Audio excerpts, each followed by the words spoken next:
let's go to Robert, talk Angels. Hey, keep up the great work. Do you think the Angels will hit MLB rock bottom? They're right there. I mean, if you're not going to have Trout for 3 months and Rendon's gone indefinitely, and their pitching staff and their bullpen have the worst ERAs in baseball, what do you think of the outcome of this season is going to be? It's terrible. And all the 1-year rentals that their general manager tried to bring in, Perry Manassian, haven't really panned out. 1-year rentals hitting 230 or not playing hardly at all. So it's a big, big issue. I mean, it looks like they're bottoming out. Artie Moreno's spending money, though. I mean, what's the salary for the whole team? It's less than it was a year ago. He never replaced the Ohtani money. That was $30 million. He says, I'll spend it when the right players are there. Well, he didn't do anything in free agency. So what you have is probably a mid-level budget at best, with a lot of 1-year rental guys and headed to last place. I figured that they would be above the median in spending, like over 150, over 180 million. No, I want to say last year was 220, which was the highest they ever had. Mm-hmm. I want to say that they're probably in the 150 range right now. Yeah. I mean, so it's not like they're... But a lot of that was given to Trout and given it to Rendon. Yeah, all your eggs in those 2 baskets. But, the White Sox are terrible. The Marlins are terrible. There's a lot of bad baseball. This is unusual this year, isn't it? There's an awful lot of bad teams, and baseball just allows this crap to go on by allowing these owners to have $43 million payrolls. There was an incident 2 days ago.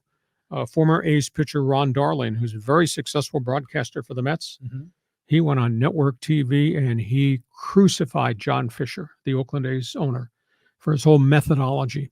And Ron Darling, his closing comment was, please tell me, do you think John Fisher's ownership of the A's is beneficial to the other 29 owners in baseball? We know it's not beneficial to the Oakland Athletic fans. We know it's not fair to the players that have to wear those colors to have that guy as your owner. And that guy's trying to move the franchise. And by the way, you're going to be playing in Sacramento. And by the way, he doesn't have the funding yet for the Las Vegas Stadium. Is this guy, John Fisher, good for Major League Baseball? And the commissioner's office has just allowed this to go on and on and on unchecked. Yeah, exactly. Usually in other sports, they'll step in and try to fix this. But good for Ron Darling for standing up and saying that. Do you think he's going to get in any trouble for being so candid? Is someone going to slap him on the wrist or maybe take him off the air? No, he's pretty popular. Charles Barkley's still on the air running his mouth, right? Oh, yes. Yeah, he is. There you go. Next question. Okay, another Angels comment. This is from James. He goes, I'll be back as a true Angel fan when Artie Moreno sells the team. He's made them the worst organization in Major League Baseball. Well, they've fallen. They've fallen very badly from the fun times that we had with Jim Abbott and the World Series team and all that. And maybe I'm not blaming him entirely, but obviously this has come under his watch. So maybe as disparaging as it's been to him personally, and maybe as bad as this situation is at Angel Stadium, he will elect to step away and put the team up for sale and somebody else will come buy it. I tend to think Anaheim is a really good sports market unto itself. But boy, they're suffering between the Angels and the Ducks, who are in a massive rebuild that's taken centuries. Boy, Orange County sports fans going through a real tough time if you're not a Dodger fan. Yeah, unbelievable what's going on over there. Let's move on. Let's go down to, let's go here to Angel. And he says, Padres took 2 of 3 from good Cincinnati Reds. Now see if the Friars do the same with the struggling Diamondbacks. Well, the only asterisk I'd put next to the statement, the Reds are really young, and we saw them play some really bad defense. Throw balls away, misjudge fly balls. Their defense led to a bunch of unearned runs. Young pitching sometimes walks too many batters. Young pitching leaves balls up in the zone that are hit out of the yard. Cincinnati is making progress. I think L.A. De La Cruz is a really good shortstop, but he airmailed throws and bounced throws. He got killed running the bases, running them out of rally. So, prime example. Young kids learning on the job, and sometimes it's a bumpy road. A year from today, Cincinnati will probably be better. And a year from today, when Cincinnati thinks it's going to be a contender, maybe they'll dive into the marketplace and sign a few veteran free agents. But they got a lot of really good young players every day lineup. Ellie De La Cruz is a lot of fun to watch. Oh. Reminds me of when Tatis was like in his first or second year. It's nice to see the big red machine, being, relevant again.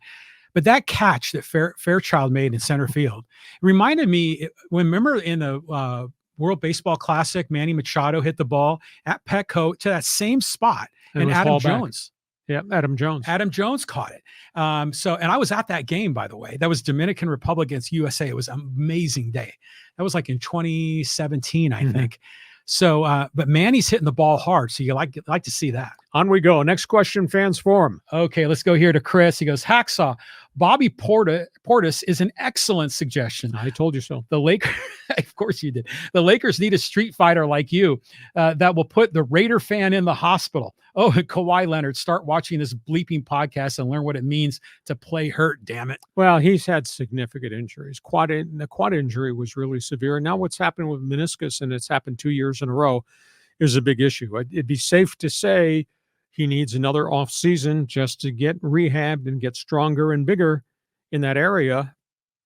But it's going to happen a third year in a row next year. There's a wear and tear factor here. And then we get back into load management because they didn't load manage him this year. He played a lot of games and he played a lot of minutes and he played back-to-backs, which they did not do the last 2 prior years. So I'm not going to bang on him. I think he's a tremendous complete ball player. I think he's a fine teammate, but he's got 200,000 miles on those tires. It's a big issue. And yeah, I've always liked Bobby Portis. Sometimes I may not like Draymond Green, but you need that type of persona because when you get a troublemaker on your roster who's got he makes everybody else play bigger and play with a lot more ferocity. So I don't know if they could get Bobby Portis out of Milwaukee, but he's been on the free agent market before. They need something. There's a chemistry thing there that they need. Like Bill Laimbeer, maybe, or someone like that. Yeah, well, Laimbeer was an established starter. Punch you in the mouth. Thank you. But talking here about street fighting, your eye looks a lot better.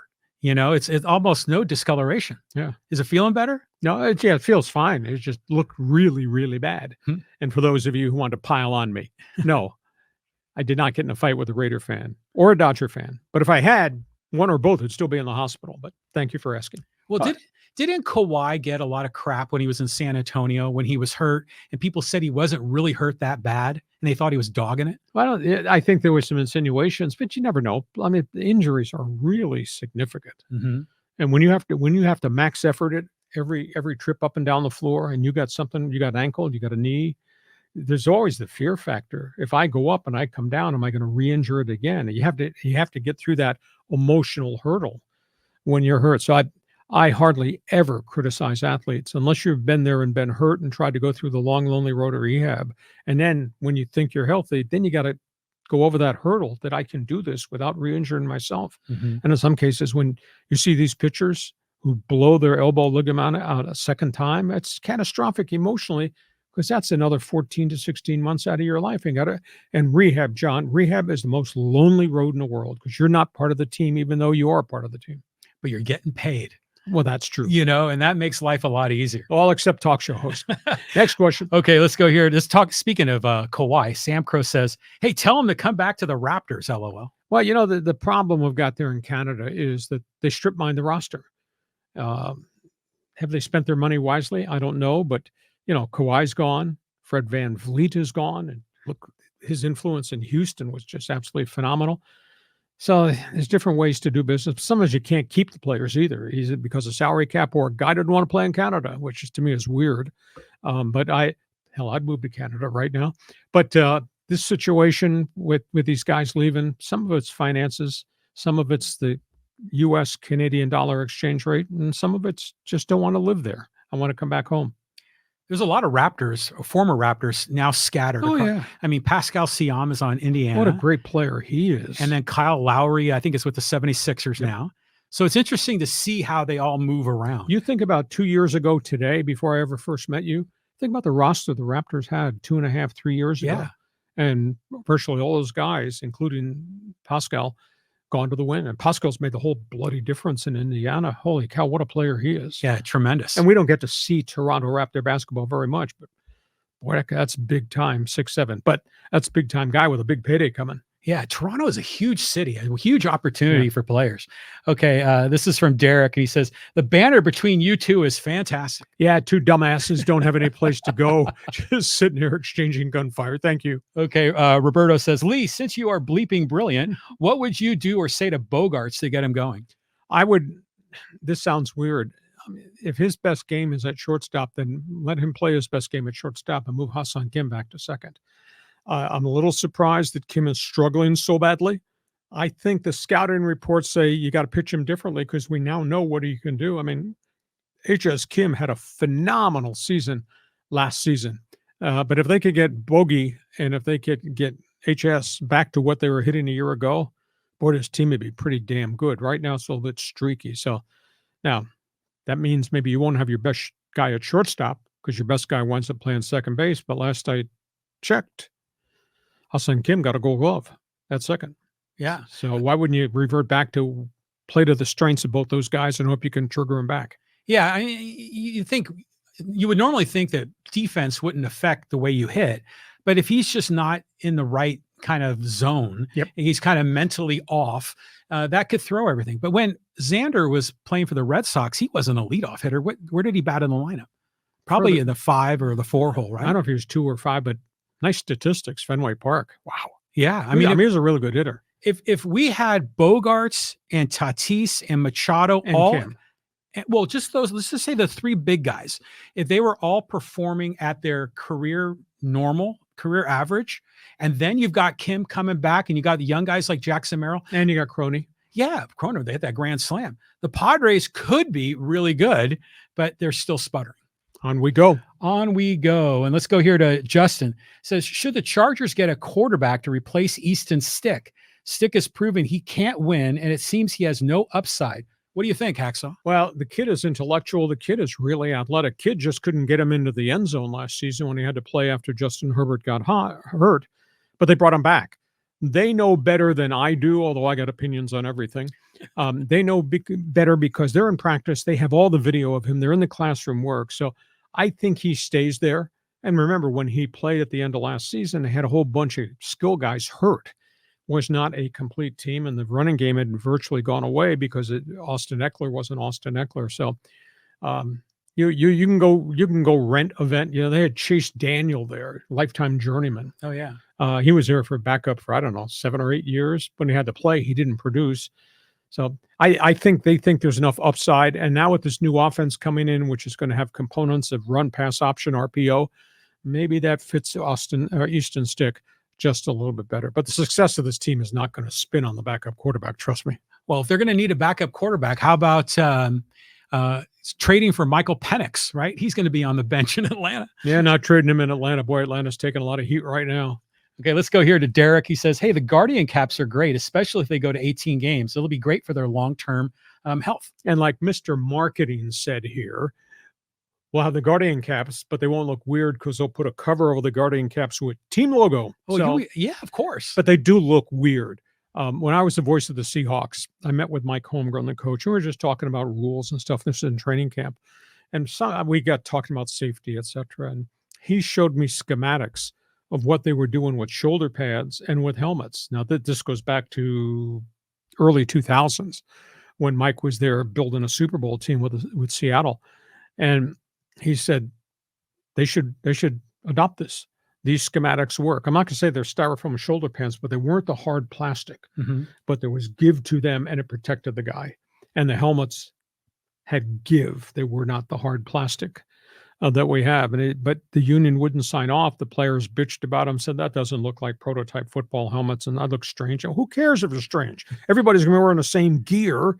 But Mike said they should do it, but it never happened up until the Guardian Caps. Do you remember back in the day, like 30 years ago, NFL players seemed to have bigger shoulder pads? Mm-hmm. You know, the running backs and even the like Ronnie Lott as a cornerback. I remember he had this like shell around him that was much larger than what we see from players today. They got heavier, which meant players could not run as fast. They caused injury, some of the real hard plastic things. Mm-hmm. I mean, if you look at the size of the shoulder pads that Earl Campbell wore, oh yeah, and Earl Campbell, sweep right, turns the corner at 245 pounds with, I don't know what those shoulder pads weighed, 6 to 8 pounds. Man, the force of those blows was just brutal. So that's been downsized, but guys want to be faster and quicker now. Mm-hmm. And the new stuff gives them protection. But what Holmgren showed me, and this goes back 20 years, man, that would save lives. That would save careers. That would save concussions, I think. And it never got adopted. Now, the Guardian Cap shells, big step forward, I think. Yeah, I think so too. I like it. Hey, let's go here to Bobby commenting on Dion. He says, we coming, LOL. Okay. So Bobby is out in the back parking lot by himself. He's the first one on our fans forum that sides with Dion, that Dion can do anything he wants to any of his players. Trust me, when they get in and they get killed in the Big 12 again this year, there's going to be somewhere this bill's going to come due with whether or not he can do it, whether he's a good coach or not. Aside from the bluster and the reality TV shows, you got to win. And then there will be accountability of what you've done to all these football players. And now it's 2 years in a row he's run off so many guys, 53 the first year and 30 after spring ball this year. That's 83 players in 2 years that we don't need you. I don't think it's the right way to do business, but anybody else out there wants to stand in the parking lot, have a beer with Bobby, go ahead. Join us in Fans Forum. How many players have gone in and out of the transfer portal just at San Diego State? I mean, it's not 83, but it's 47 since December. Yeah. But I don't think Sean Lewis ran those guys off. Those are guys that said, I'm not staying because the offense is going to be different, or I was recruited by Brady. I mean, every one of those players went through one-on-one intro meetings with Sean Lewis, and a whole pile of them just jumped into the transfer portal, which stunned me because I know what that coach has done. Why would you not hang to see if you could be part of it and see how exciting this bloody thing is going to be offensively? Now he's got half a team. I mean, it's amazing. He had the UT ran a note. He had 102 players on the roster the last game against Fresno State. 102. And there's only 55 left. Yeah. And it's not that he ran these kids off. These kids have been tampered with, or these kids said, not for me, didn't like the sales pitch, or thought the offense was stupid, or they're obviously changing the defense. Virtually all coaches are gone with the exception of Ryan Lindley. I'm just kind of surprised. I'm disappointed for him because, man, he's got so many holes at such a late date. See, I wonder if a lot of the young players that are coming in that are 18 and 19 years old have no idea what Sean Lewis did in the MAC, and the innovation he brought. They probably think was Dion's offensive coordinator. Yeah. And they know he's kind of a real high energy guy, and he's got these innovative offensive schemes, but maybe they don't trust that Sean Lewis's plan is going to work. But that's for the coaches to make work. Mm-hmm. And by the way, just Google what that man did at Kent State. You can go find a video. You'll be awed. And the Mid-American is kind of like the Mountain West. Yeah, it is. You got a quarterback and a pile of receivers, and you throw the crap out of the ball all the time. I don't know how you defend that. You can't put a defense in place in 4 days practice when you're playing San Diego State the fourth week of the season. You just can't. I mean, the war of attrition between his skill guys and the other guy's defense going to be fascinating to watch. That being said, 41 have left that I know of. Yeah, that makes sense. I mean, the transfer portal is just blowing up college sports. Hey, let's go to John here, and he says, could the Angels please take Patrick Corbin too? Signed, all Nats fans. Oh, my goodness. Yeah, I mean, Corbin's a big investment, and he got hurt. I mean, there's so many pitchers who've come through the surgery in the last 2 years. I've not been able to do an update because I've had no time as to what's now happened as we're into the second month of the baseball season. But I would bet we have probably a combined total of 40 major league pitchers and minor league pitchers who've had elbow surgery or shoulder surgery since the start of spring training. 40. That's a lot. That's a lot. And kids are having it in high school too now. Exactly. So it's amazing. But talking about Angel pitching, one of the complaints from Angel fans is that Artie Moreno never signs free agent pitchers. And that's why the pitching has been such a wreck for all these years. Well, they've drafted pitchers, and Reed Detmers looks like he's an ace. It took him 3 years of getting shelled in the majors. He's become a really good starter. I think his ERA is 1.51. Wow. Patrick Sandoval, who had a decent season last year, looked like he was emerging to be a potential ace, and he's gotten smoked this year, and he's angry at everybody because everybody's criticizing him. They had a draft 2 years ago. They drafted 21 pitchers in a row. I think the only one that's gotten here yet is Chase Silseth, and he's hurt. He's on the DL with either forearm or elbow. So it just takes time and a little bit of luck to get pitchers to come.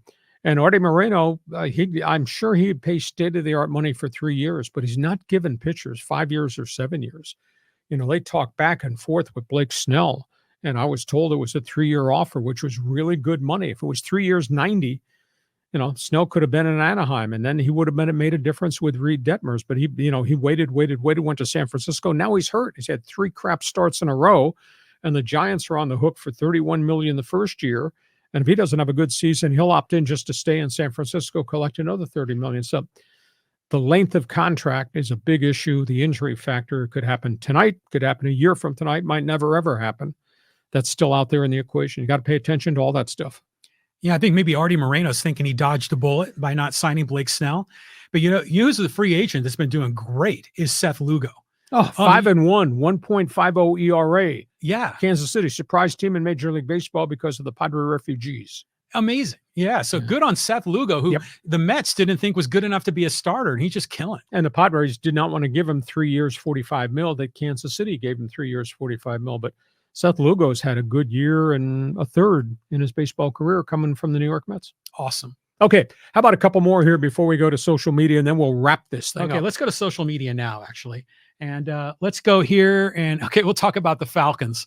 And this is from Corey, and he says, I hope he responds to this, talking about you, Hacksaw. If you look at the breakdown for Cousins' contract, really it's a 2-year deal in which they have an offense which they expect to put up 25 plus points every game.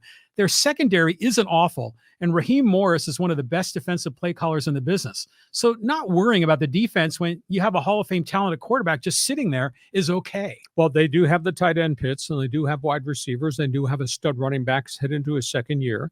And they've drafted offensive linemen. They have 0 pass rush.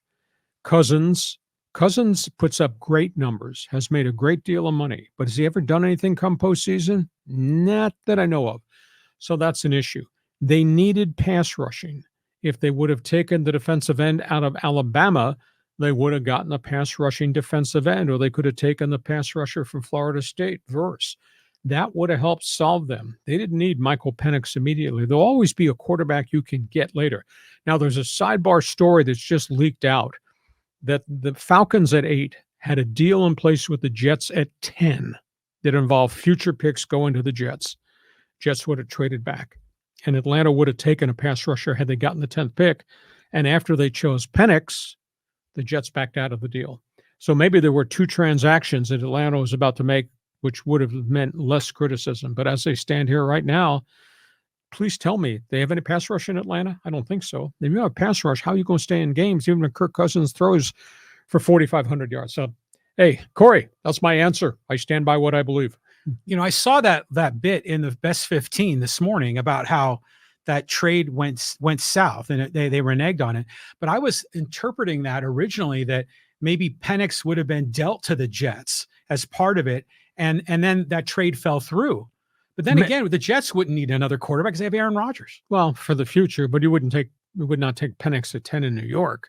You'd take wide receiver. You'd take offensive tackle, which they eventually did. Mm-hmm. I think they took the kid from Penn State, Ashanu. So they had a deal, didn't work. I'm not sure who, is the deal because Penix was the guy, or was a deal the Jets got cold feet and looked at some other situations. All right, let's move on. Let's talk a little hockey history. And this is with Fate Hand Logic. It says, there was no original 6. There were 6 teams from the early 40s to 1967, but there were other teams that existed before that. All right, I understand if you want to talk about the Montreal Maroons and the Ottawa Silver Senators or whatever they were called, and the team out in Vancouver. But I'm talking modern day hockey, just to be more specific.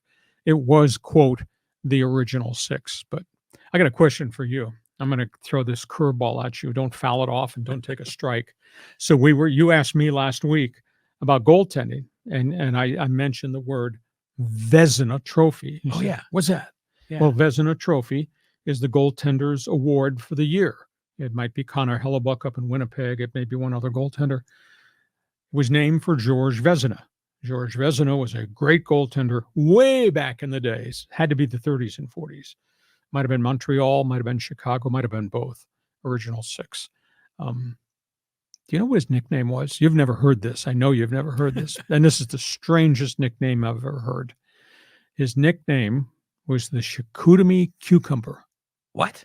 He was from Chicoutimi, Quebec. And he became a goaltender with Les Canadiens. And he was tall and willowy, and he looked like a cucumber. That's where the nickname came from. It's absolutely amazing. That city name reminds me of like Schenectady or something like Chicoutimi. That. Yeah, so it's French probably province. Probably some Indian native kind of a thing there. That's something. I mean, the NHL playoffs were just fantastic last night. The Unless you're a Kings, Kings fan. yeah, the Kings came up short, but they had the lead there for a while. They played their ass off, and David Rittich was making saves with bodies in front of him. It was just absolutely amazing. The most amazing guy is Connor McDavid. You watch him roll on the ice, and you watch him do what he does, going through defenses and circling the back of the net and putting the puck right on the crease for somebody to tap in. He and Draisaitl are just two phenomenal players. And the Kings, they got tough decisions to make. There's a huge outcalling in LA that they should fire Rob Blake. I don't think that's going to happen because he and Luc Robitaille are really tied at the hip philosophically and emotionally. So I don't think Blake's in trouble. They're stuck with some contracts. The Pierre-Luc Dubois trade with Winnipeg has just turned out to be a disaster, like it did for Winnipeg, getting him from Columbus.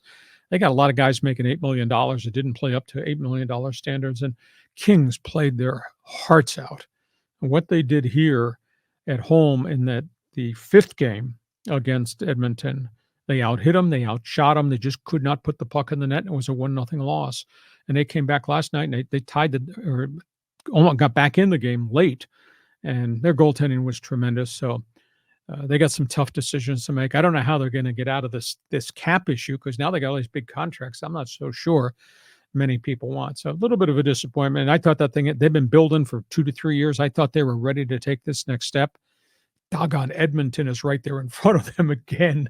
I guess I shouldn't wear my Oilers jersey here to do this podcast because Canada will probably get up in arms and Kings fans will too. So they got work to be done. They got to reconstruct that roster a little bit. And of course, down the road, the Ducks are just in a massive rebuild. My God, it's going to take forever. What do you think of, well, first of all, the Oilers? I like their jerseys. Orange and blue and that logo that looks like the dripping oil. Real slick, yes. That's good look. But the Kings uniforms, I think, are really boring. Well, go back to the purple, the color of royalty. I agree. Purple and gold, to me, back in the Miracle in Manchester era, back in the Roger Vachon, Marcel Dion, Dave Taylor days, that's cool.